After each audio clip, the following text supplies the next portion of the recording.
Ja, Rotterdam zit voor Rotterdam, maar er zit nog een R, die komt ook uit Rotterdam.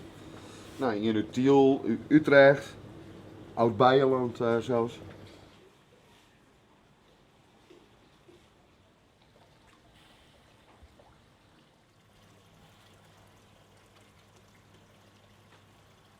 Die ben voorheen massaal onkocht als die per euro schildpadjes, dus de impulsschildpadden nemen we. Die ben massaal groeid. Dus, en die schildpadden die ben eigenlijk al je loslitten in de natuur. Die hebben een zeeklimaat, ze komen uit een tropisch klimaat. Ze kunnen net voldoende voedsel vinden en uiteindelijk ja, sterven ze. Helaas zijn er een pruttenmeesten die denken dat ze prima in de natuur leven kennen en dat zorgt er eigenlijk voor dat er volle meer dun wordt.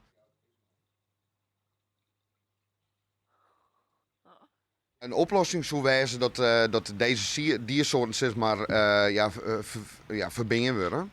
Alleen denk ik net dat het er voor het inzetten. Het verdienmodel is maar achter een schildpad in een bakje water is maar een zak gruts. Dat de overheid dat net verbieden gaat. Dus ja, de eerste oplossing is de opvangcapaciteit vergroten.